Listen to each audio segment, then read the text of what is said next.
All right, let us pray. O merciful God, who has taught us that in your holy word that you do not willingly afflict or grieve the children of men, look with pity upon the sorrows of your servants for whom our prayers are offered. Remember them, O Lord, in mercy. Nourish their souls with patience. Comfort them with a sense of your goodness. Lift up your countenance upon them and give them peace. Through Jesus Christ our Lord. Amen. So that's from the prayer book.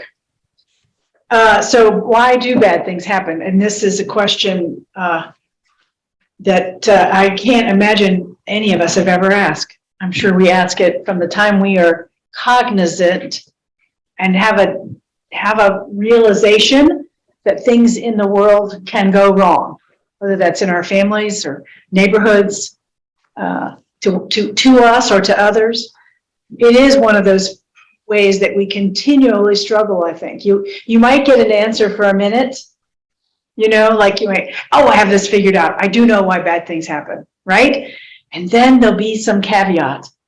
There'll be something that says, well, that answer can't be completely right, because what about that? Mm-hmm. I'm speaking very generally, but I think you know what I mean. And so there are possibly, and I'm probably not going to list them all, but probably 6 or 7 kind of theological understandings about bad things, or sometimes we might refer to it as evil in the world. And as much as we might try to gloss over this part, like not go to Good Friday church, or not go to Ash Wednesday, or refuse to hear sometimes evil. It's in our baptismal covenant, isn't it? We renounce evil. We renounce Satan. We renounce the things that Satan does. We renounce the evil that's done to us. We renounce all the ways that evil is known. So we try, even in our very Episcopal way, which is sometimes just to gloss over things that are bad, which we sometimes call sin too. They're there. It's there. And I don't much like it either. I just wish we didn't have to talk about it. But I have to understand how the God I worship, the God I say is the center of my being, welcome Laura, how directing the people, original people. the God of our being, right? That how does God allow that to happen? That's the first question. That's the question I have. Right? Why do that? That's right, and I think that's one of our very first things. And some people have said it as early as 5, and a little bit, because that's when kids learn to recognize what death is. That's when they have tons of questions about death. Your own children. I've just done it with my children. I've done it with Sunday school classes. It's just at that time it just takes on great significance because their brains are now understanding that things go away, or that things happen to people, or that things happen to them, right? They be able to put it in perspective. So how does God allow that to happen? Because we know God to be, what do we say? The omnis. Omnipresent, omniscient means all-knowing, omnipotent, all-powerful, right? And so if we say these things about God, how can the other things be true? If we believe God to be all-powerful, and I'm not negating that, friends, I'm just saying it is that tension in this. And perhaps that's part of how we stay connected. Like, if you're not troubled by something, do you think much about it? Until we always had toilet paper until 2020. I never thought a thing about going to the grocery store and not having toilet paper until 2020. And then it became a thing. Do you have toilet paper? Can we have, I was like, oh, good, the church is going to close because we have COVID. We'll just use their toilet paper. I never would have thought a thing about toilet paper. Now, I've always had enough money to purchase toilet paper. I understand that too. It's always available, right? It could have been a problem for a lot of people. I was trying to use that as an example. But so maybe these things about the way about evil in the world and God allowing that, these are the ways that God keeps us engaged in the conversation, right? Because if we weren't engaged, then perhaps we wouldn't ever think about it, right? And And so this is troubling to us. All right. So it is affected like by who we perceive God to be. This understanding of why do bad things happen, or where does evil come from, or what is that? It is, you can see that it is connected to what we think about God. And if we haven't yet begun to think about what it is we think about God, like, you know, I'm not going to give you a piece of index card and ask you to list what do you think the attributes of God are. But I don't know that we do that regularly. Maybe you do. Maybe that's part of your daily practice. You know, we explore it kind of from sidewise ways. When we read the psalm, or we read texts, or we listen to sermons, we do begin to engage, like, what is it that I really believe about God? And one of the things through Transforming Questions has been this, how these things, that's what's called in seminary school, that's what's called systematic theology, the systems of how things are connected.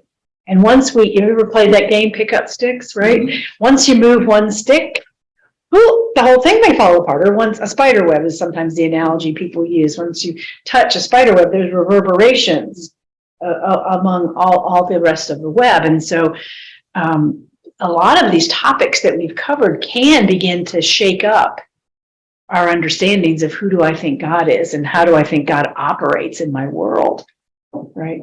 So the other term we're going to use is theodicy, Theodicy, and it's actually the theology of evil, okay? Okay, and how, well, theology means the study of God, but it's God and then the bad things of the world. So why is there evil in the world? That study, or how people have spent a lot of their academic and spiritual lives on these topics. Books have been written. I'm reading a new book I started this morning, and I'm going to read it for Lent by Fleming Rutledge. You don't know her. She's a theologian, priest, and she's written a lot of books, but she's written one on the crucifixion, and it's like 700 pages long. But she's also been a parish priest, and so it's like, yes, she's an academic, but she's also got this practical thing. But she in the beginning writes about, wouldn't we rather just leave this all behind? Why do we have to talk about the crucifixion? Why do we have to talk about terrible things happening, people behaving badly, whatever that is, in the Old Testament, in the New Testament, in Turkey and Syria?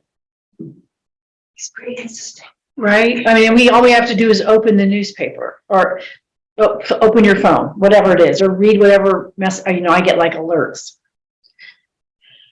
So, it's people being shot, like children being shot in Columbus. That just makes, in Columbus, Georgia, yesterday, 9 of them. Apparently no one died, but the youngest one's 5. I mean, what is that? That's evil. There's just no other way to put it. And whether that's evil in someone's mind caused by mental defect or disease, it's hard for us to wrap our heads around. You've all asked the questions. An untimely death of, it's just all of it. We've all done it. Why did this happen? I don't, sometimes, if you had to, I have the list, right? But if you had to say, how do you rationalize this? What is your theodicy? What is your opinion about things? Like, how do you wrap your head around that? Nothing yet to hand out. Just have a seat. How do you deal with that, right? And I think those are the same questions that bigger minds than mine have wrestled with, right? We say it's cause and effect, right? We've used that about why bad things happen. You drove too fast, you missed the curve, you drove into a tree, right? Okay, we've used that. Well, right, but where's God in that? Why would God allow you to drive so fast? Or put the tree Or put the tree there, or not misdirect you, right? Okay. People deserve, so that is one theory. People deserve what they get. God causes people to suffer because of something they did, because of some sin they committed. Okay, we've thought that's cause and effect, and some of that is true, and some of it we teach. And there are Bible verses to support that. All right, in Isaiah, tell the innocent how fortunate they are, for they shall eat the fruit of their labors. Woe to the guilty! How unfortunate they are, for what their hands have done shall be done to them. No harm happens to the righteous, it says in Proverbs, but the wicked are filled with trouble. Now, the problem being, we all know plenty of wicked people that do not seem to suffer, right? So that, again, yes, we can see it on one hand, but on the other hand, it's not, doesn't hold true completely, right? Right. Some people believe that something bad happens in response to some wrong they've committed. Like, I think that's a very, I'm not going to say this because there are parts of me that are very immature. So I do think that's a maturity, a spiritual maturity. And I think that sounds very logical. And I think when kids get to be about 7, they begin to see, they begin to understand kind of cause and effect, right? That's one of the things we teach as parents. Like, if you touch that stove, you will get a blister, right? If you go out into traffic, there's a likelihood you'll be hit by a car. Except I would be the kid who said, well, Bobby ran out in the traffic and he didn't get hit by a car, so it already begins to fall apart, right? It's not, I was a little too precocious for my own good. But also in the reverse of that, right? If something bad happens to you and then you begin to say, what did I do to cause this? Yeah. What did I do to get diabetes? What did I do to lose my job? What did I do to, as if we have that sense of God, that all-knowingness. Like, had I known that, I could have, so how many movies have been written like that, where the butterfly effect, I can go back in time and fix it. But you see, that's where that cause and effect kind of breaks down for us, and as a real understanding. And I think mostly in this, we're going to begin to see that little bits and pieces of each of these theodicies, we recognize that, right? I mean, the benefit is that there's a logical relationship between what we do and then what happens. We love that. I think most of our Western human brains are organized that way. So we love that. And then we can maintain this idea of God as all loving and all powerful, like making sure that those who do something wrong, there's something that will happen to them. So again, we see the other side of that, which is it doesn't always happen, right? My dad was a terrible alcoholic. Now, did he lose relationships with all of us? Eventually. But I never saw the punishment. He went on with his little merry life, right? We all kind of put up pieces of our life back together and try to figure out how we were going to be whole human beings. I never saw it. So I mean, like, that to me, this, like, that theory was kind of like, I'm not seeing that. We like to believe that bad people will get what they deserve, that they will be punished. And we see this in our penal system, right? That it operates that way. Well, this isn't, yeah, but but it's not very pastoral, is it? It's not something you would say to someone who just lost a spouse. Cause and effect. I mean, that's, if we believe God is all loving, that's not what you're going to say to someone when their house burns down in a fire. Well, you should have that wiring checked. I mean, okay, there are some, but I think that's where this breaks down for me, is that it doesn't come close to being with someone who's grieving a loss. Like, there's just no way I can cross that. It teaches people to blame themselves, which we're all very good at, and it creates guilt, which could be a stumbling block for other things in our lives. And again, what I said, the answer is at odds with how we see the world lived out, right? We know plenty of bad people that aren't punished. We know plenty of bad things that will not be resolved in that way. A variation of the people get what they deserve is sort of that well, then they'll get it in heaven. Yeah, I heard that. Right? That's just an extension of the timeline. Okay, they didn't get punished here, but when they get to heaven, certainly then they're going to be punished. But if they're that evil, is that where they're going? I don't know. Well, and then we have that text from Luke, if you remember that text, the rich man and Lazarus, Yeah. right? It's because it reinforces that idea. Well, sorry, you made your choices, and no, we're not going back and telling your brothers, and you had a chance, and Lazarus was outside your door every day, right? So we have Jesus saying something that may or may not be about that, but we can use that right in our argument if we would. And good people who suffer will eventually be, this is the other piece of this for us, right? This, if good people are suffering, then they will, like I was listening to the bluegrass station on the way here and they play it on Sunday morning. Every one of the songs this morning on the way down here was all about when I get to heaven.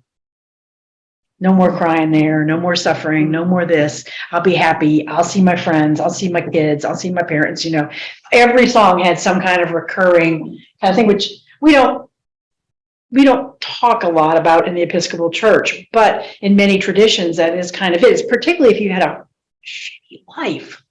Where wouldn't you want heaven to be something better than everything that you've dealt with? Of course.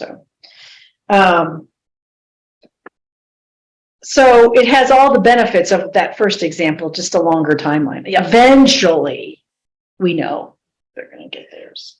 The problems with that is when we push punishment into the realm of eternity, God's goodness and God's redemptive nature comes back into question. I mean, again, what do we believe about who God is and how God behaves? God is always good. Right? So that we might get a little caught up in that one then. Right? Just you said it first, right? Is eternal punishment really just a response to things done in the world? Especially when we don't know the outcome and we don't know why someone did what they did. We rarely know the parts of any of the stories. We know a little bit, about why someone did something wrong or why something bad happened or whatever it is, but we don't know. I don't know geology, right? I don't always have the big picture. You don't always have the big picture. That's it, Yeah, we don't. You don't always have. So evil and sin is the lack of good. This is what St. Augustine told us way back in the 4th century. So the lack of good is evil. Well, that's another kind of, we can walk through that understanding of why bad things happen, right? So God is all good and evil is therefore the absence of all good. Human beings were created good, but any choice away from God is evil. Now that's probably a little bit more nuanced and probably something we started thinking about when we were in middle and high school, right? We probably, as our own minds matured, we began to think about, well, I'm choosing to do something wrong. I've been giving free will, right? So the Bible verses that support that are, God saw everything that he made, and indeed it was good, and there was morning and there was evening. And then in James, no one, when tempted, should say, I am being tempted by God. For God cannot be tempted by evil, and he himself tempts. Can I say that word? Tempts. Tempts no one. I'm saying it right. Does it sound, you ever have that happen where the word just sounds so weird? That was one of those moments. So hungry children around the world exist because of the absence of good. That's what we call evil. The benefits of this is it reconciles beliefs about an extremely good God with the existence of evil. The choice and people's choosing. I mean that, right? Or evil is a gap between what is and what ought to be. So evil is how we experience that reality.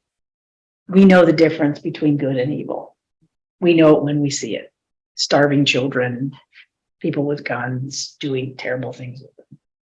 The problems with this are, does the absence of good really explain the horrors of, say, like the Holocaust? Right? We take that's the biggest thing. Evil in other parts of Scripture is portrayed as an active force.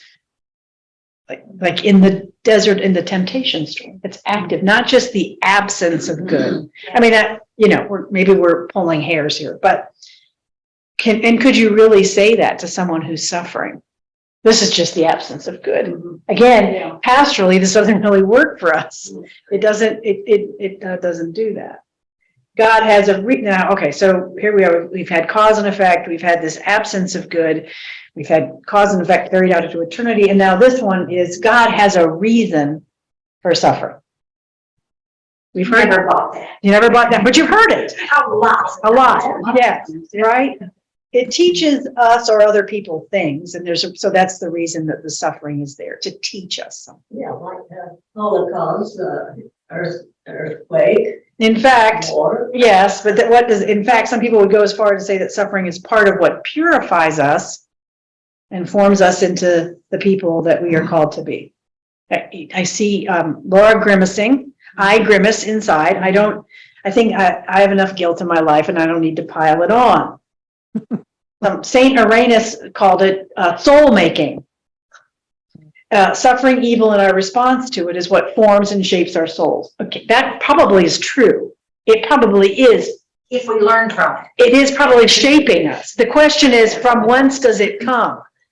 This is the idea that God puts bad things in our paths in order to see how we're going to respond. This idea of testing. It's not unusual. It's really not a healthy theology. Sounds like manipulation. Right? It does. The benefits of it are it gives suffering a higher purpose, martyrdom. It sanctifies it and makes it holy. That's what being a martyr is, right? It makes the time when we suffer seem bearable because it means some good might come from the pain. Okay. Sometimes personal suffering does give us a deeper capacity for compassion. I think that's true, right? The problem is, which you probably have already started to identify, this condones individual pain as part of some higher purpose. This is like what churches used to tell women, you're married, go back home to be hit again, right? To give that sort of some sort of sainthood. That's not right. That's not at all what it means. So it justifies those who cause evil and suffering. And if a human purposely inflicts pain on someone in order to make them better or to teach them, we put them in jail, right? If you've ever had a parent say that to you, if your spouse has ever said that to you, if your neighbor has ever said that to you, I'm teaching you a lesson. No, should be punished. That's not how that works. Why do we think that God would do that to us? Right? Again, I'm going to go back to that. Who do we think God is and how do we think God behaves? Is that how we understand God to be? No. God, someone who wants to teach us a lesson? No. I understand reading a lot of the Old Testament, you could be confused by that. I get that. It may also not be a good answer for someone who's suffering. Rather than allowing them to suffer, it makes them feel like they have to see their suffering as good so it cuts it off, it truncates it. So is that why God let Job suffer? To let him. Did he? Or did Job just suffer? Can God, I had a bet. yeah, I think it was a bet. Bet. Yeah, what is that? That's right.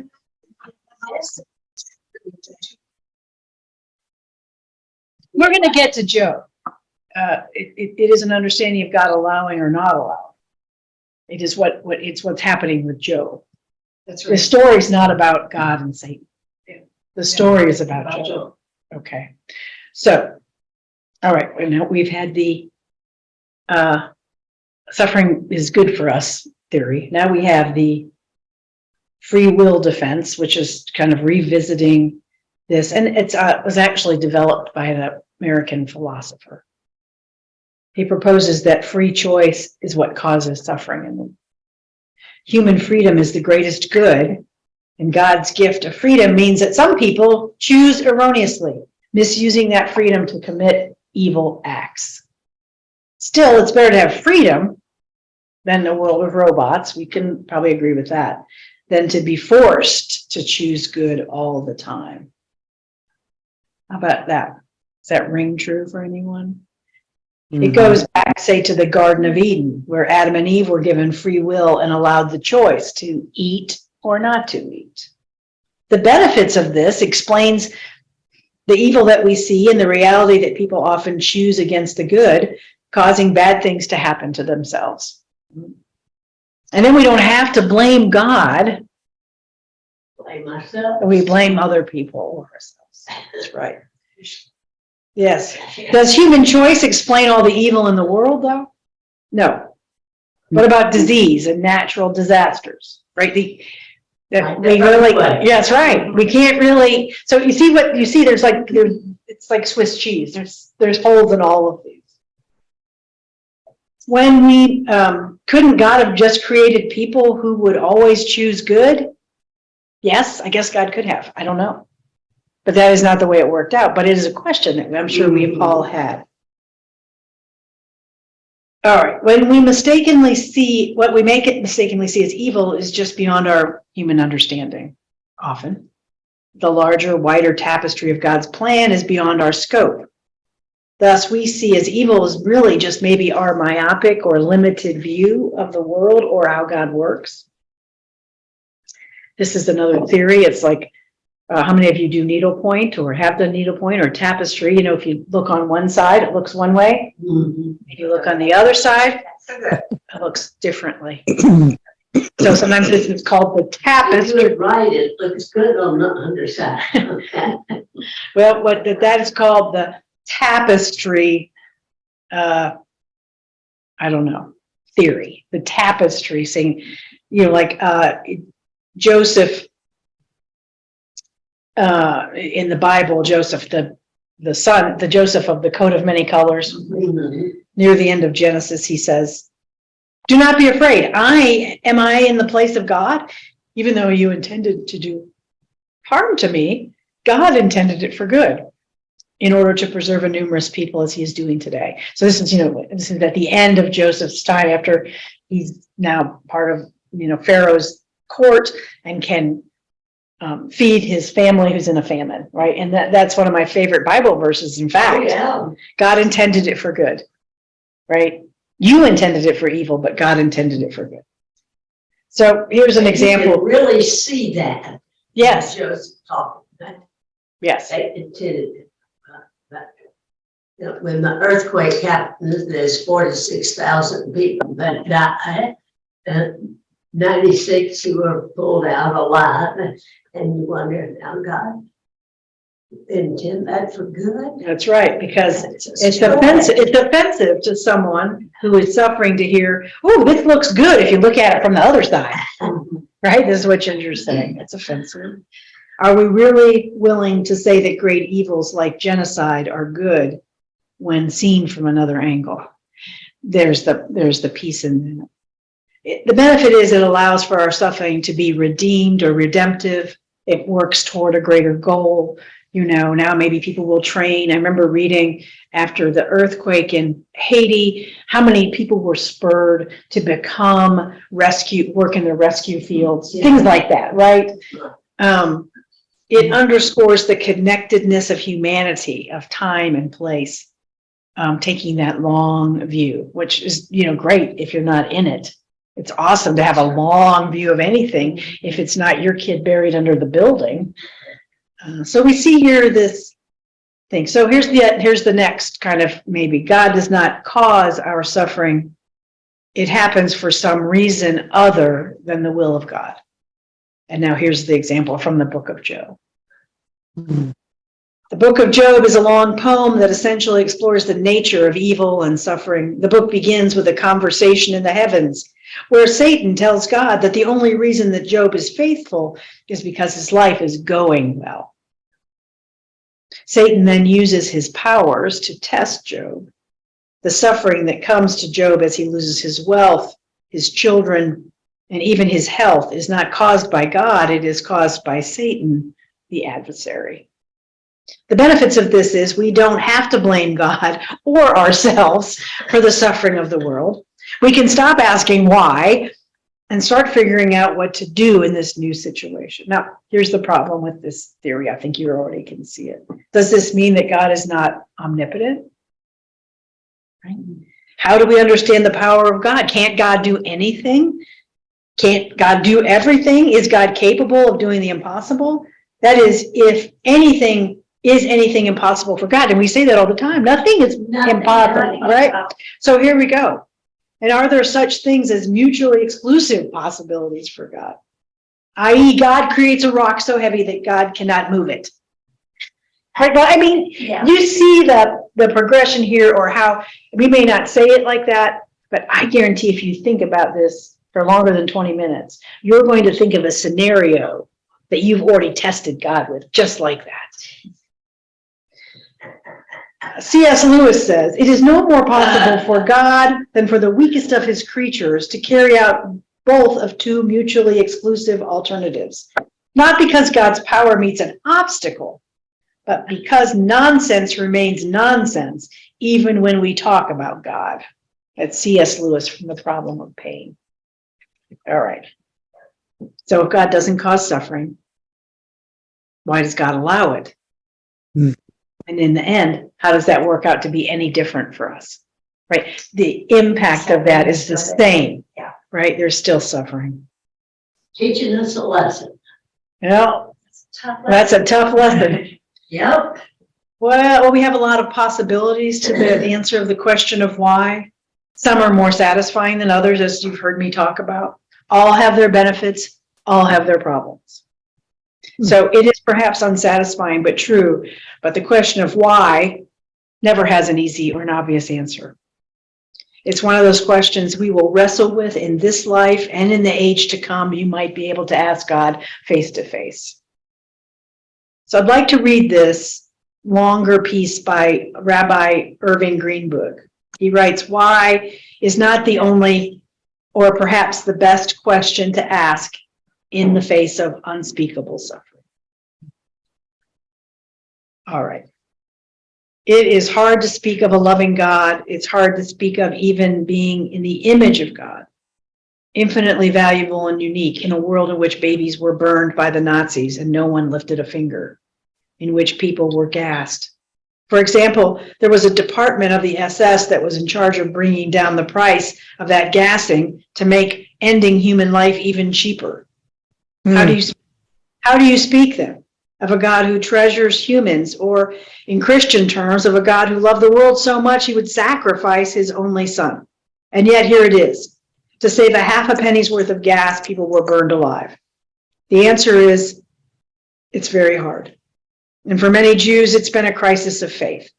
In the presence of burning children, how could one ever talk of a loving God? I once wrote that no theological statement should be made that would not be credible in the presence of burning children. I guess if that's our standard, we still don't have an answer, do we? No. What could you say about God when a child is burning? My answer is there's nothing to say.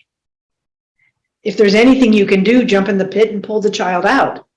And if you can heal that child, if you could put oil on its burns, then you are making a statement about God. But if you have to live in the contradiction, I would constantly torment myself. Where was God?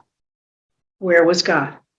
Then one day it hit me very powerfully that if I was suffering this way and I hadn't been in the Holocaust, how much more, in a certain sense, was God suffering? If a human feels this kind of pain, what did an infinite consciousness feel? I think there was a turning point for me in my religious development, because I suddenly felt a certain sense, if I can say so, of compassion, or maybe even pity of God, or an overwhelming sense suddenly that this God had not stopped the Holocaust because this God was suffering and wanted me to stop the Holocaust. As a Jew, I always hesitate to use language of God suffering because it seems to be a Christian patent, but it's not so. I came to see this as a central belief of Jewish people too, that God shares our pain. Indeed, Christianity was never more Jewish than when it expressed it in those terms, that God suffers with humans. I say to myself that I've asked the wrong question. Here we are, transforming questions, right? I've asked the wrong question when I asked where was God. The answer was obvious. Where else would God be but suffering with God's people? This is from the book Easing the Divine Suffering by Rabbi Irving Greenberg. Rabbi Greenberg reminds us of an incredibly important point. Asking why is important, but trying to answer the question of why, especially in the face of one who is suffering, is at best hubristic, meaning kind of full of ourselves, and at worst damaging. It is our right, perhaps our need, to ask the question why when it is we who suffer. But we must be very careful about proposing our own answers in the face of other people's suffering. For both ourselves and others, we might need to learn to ask some different questions. So we move from why to where. Where is God when suffering happens? See, I like this part because it doesn't say don't ask the why. This isn't a directive. This is how I started the class, right? The why keeps us connected. This is a conversation we're having. That we're working out the details, much like Job in some sense. That's what Job gives us. There's this back and forth and back and forth. Yeah. So here's a Bible verses. You might be familiar with this one. Then Nebuchadnezzar was so filled with rage against Shadrach, Meshach, and Abednego that his face became distorted. He ordered the furnace to be heated up 7 times more than customary and ordered some of the strongest guards in his army to bind Shadrach, Meshach, and Abednego and to throw them into the furnace of blazing fire. So the men were bound, still wearing their tunics, their trousers, their hats, and their other garments, and they were thrown into the furnace of blazing fire. Because the king's command was urgent and the furnace was so overheated, the raging flames killed the men who lifted Shadrach, Meshach, and Abednego. But the 3 men, Shadrach, Meshach, and Abednego, fell down, bound into the furnace of the blazing fire. Then King Nebuchadnezzar was astonished and rose up quickly. He said to his counselors, "Was it not 3 men that we threw bound into the fire?" They answered the king, "True, O king," he replied, "but I see 4 men unbound and walking in the middle of the fire, and they are not hurt." And the 4th was the appearance of a God. From Daniel. From the Psalms, even though I walk through the darkest valley, I fear no evil, for you are with me. Your rod and your staff, they comfort me. And then from Romans, Paul wrote, "For I am convinced that neither death, nor life, nor angels, nor rulers, nor things present, nor things to come, nor powers, nor height, nor depth, nor anything else in all creation will be able to separate us from the love of God in Christ Jesus." And you all might be able to think of a few more. To the question, where is God? What do we say? Right here with us. God is with us, Emmanuel. That's right. When we say that, we aren't just talking about a baby being born in a manger. We're talking about God, our God, being born as a vulnerable, naked, helpless human being who comes into this scary, broken, tragic world that we live in. As Christians, we proclaim that our God became human, lived, suffered, and died an untimely death, so that we would never again have to go through the brokenness and grief and suffering and death by ourselves. Doesn't mean we're not going to go through it. It means we're not going through it alone. So where is God when bad things happen? With us. Yep, God is with each person who dies, for God has died before. God is with each person who grieves, for God knows the grief and loss of a child. God is with each of us who grieves and questions and yearns and longs for a world where that is not possible. For God grieves and questions and yearns and longs for that world as well. It is understandable, normal, excusable, perhaps even required that humans ask the question why. We join the ranks of centuries of faithful people when we do, when we wrestle with God and engage deeply in this question of our faith. But is it inexcusable if we let our questions stop there? If we ask why, we also must be prepared to ask where. Where is God in the midst of suffering and pain? And then perhaps we can ask further questions which demand something not of God, but of us. What and how? What am I called to do in response to the evil in the world? How can I respond to the suffering that I encounter? So when we stop at why, we miss something. And when we stop at where, we also miss something. This idea of how and what can I do is important as we engage evil in the world. Yes, might be harder. Yes, might require more of us. Right. So which of those, if I had to ask, I don't even know what time it is, oh, I got 1 minute.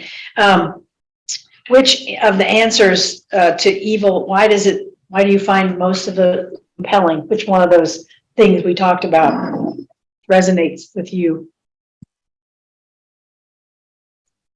I'll be posting this online later today, the handout. Okay. So this is the kind of regrouping of this. So at a time when you were struggling, have you ever had someone give you an answer that was either unsatisfying or hurtful? Of course we have. I feel pretty confident that someone said something out of a need to maybe try to offer something and to be present, but most often, I think the one I've experienced most is the one that tries to, because people are uncomfortable with your suffering, they want to try to cut it off, right? They just want to try to stop it. So whichever one of those things stops it, it's probably been painful.